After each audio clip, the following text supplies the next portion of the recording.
In 33 years, our resource condition, natural resources will be in terrible situation. We're depleted. For one thing, we're not running out of resources. We'll never run out of oil. Economic inequality, it's getting worse and worse. Globally, it's not getting worse because China and India are rising so quickly that, in fact, the gap is shrinking, if anything, in terms of per capita inequality. AI will push us out. Now, you are the cognitive scientist. What do you think? I think you have to take doomsday predictions with a grain of salt, and I think the artificial intelligence prediction is just wrong.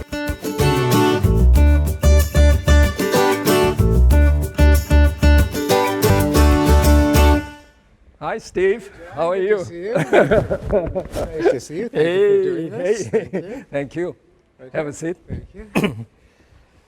Welcome to Korea. Thank you so much. The other trends have all continued to go down since the book was written. The rate of violent crime all over the world has fallen. The rate of violence against women, the prevalence of capital punishment. More countries have abolished capital punishment. There's in the United States, there's less hunting.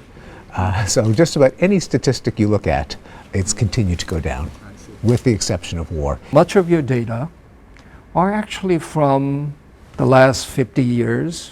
That's a much too short a period of time to say something about evolution of our nature.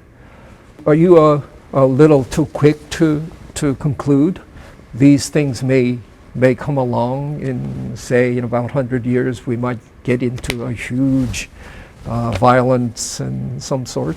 We know that some categories of violence can be eliminated altogether, like human sacrifice. Every civilization used to kill innocent people to satisfy an angry god so that he wouldn't bring bad weather or disease. Now it's gone. Legalized slavery. Every civilization practiced it. Now no country allows slavery. So it is even possible that war between countries could go the way of slave markets and throwing virgins into volcanoes. Last week, Jared Diamond of UCLA came and I interviewed him, and he said repeatedly, several times actually, said, we only have 33 years left. He said, in 33 years, our resource condition, natural resources will be in terrible situation. We're depleted, and the inequality among people will become so horrendous that human society will be very unstable, and we have to do something about this. I don't see any evidence for that. For one thing, we're not running out of resources. The world will never run out of oil. That was the cover story in the Atlantic a couple of months ago, because as economists say, when a resource starts to become more scarce, the price goes up, and so that gives a greater incentive for companies to look for more. They find more. If the price goes up, then people conserve, people recycle, people substitute other resources. So I think we are not going to run out of resources. Economic inequality, it's getting worse and worse. Globally, it's not getting worse because China and India are rising so quickly that, in fact, the gap is shrinking, if anything, in terms of per capita inequality.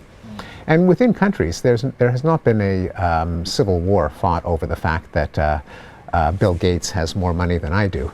And if he has 10 times more money or 100 times more money or 1,000 times more money, that's not what leads to wars. Now, inequality may be a problem, but the bigger problem than inequality is poverty. And poverty is going down. The rate of global poverty is down to 10%, And by the year 2030, there is a United Nations Sustainable Development Goal to bring it down to zero, extreme poverty.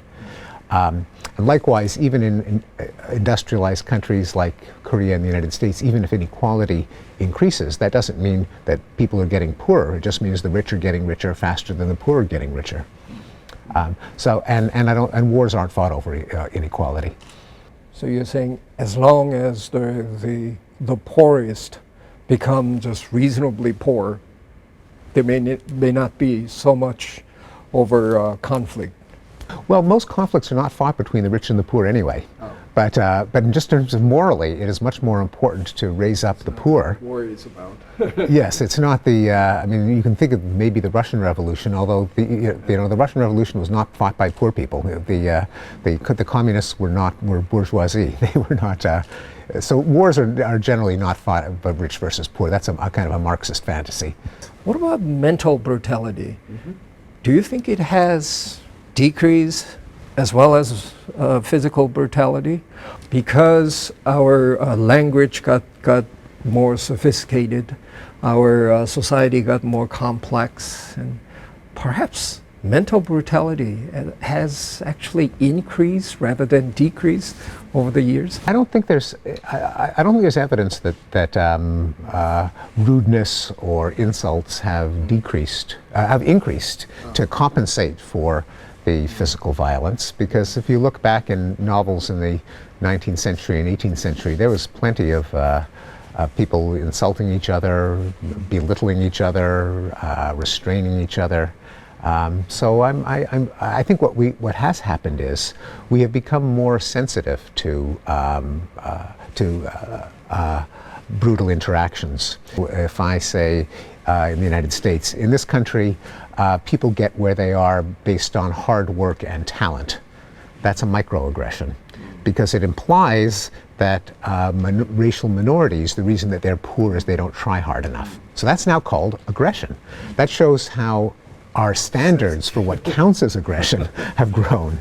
A little less than a month ago, Yuval Harari, the professor at Hebrew University, who wrote apparently world best-selling book now, Sapiens, he came to Korea. The frontline message he wants to say to Korean public and in his book was human species will disappear very soon. AI will push us out. Now you are the cognitive scientist. What do you think? So I think you have to take doomsday predictions with a grain of salt, and I think the artificial intelligence prediction is just wrong. I think it misunderstands what artificial intelligence is. I think people project human psychology, human intelligence onto artificial intelligence, and so we take evolved traits in male primates, namely dominance, and we imagine that that's in the very nature of intelligence. And so if we make smarter machines, the next thing you know, they'll want to take over, and we'll just be in their way, and so they'll supersede us the way we superseded the Neanderthals. That's not what intelligence is. I mean, a smart brain like ours, which is the result of Darwinian natural selection and sexual selection, will have certain traits like the drive for power. But there's no reason that a artificial device that's been engineered to drive along the road will suddenly wake up and say, oh, I'm sick of driving, I want to eat human flesh, or I want to eliminate humans, unless they've been programmed to do so.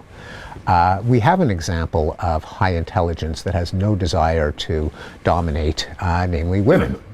And women are perfectly intelligent and don't have that alpha male psychology. The idea that they will be autonomous and rise up, I think, is confusing the intelligence we find in evolved organisms with intelligence in general.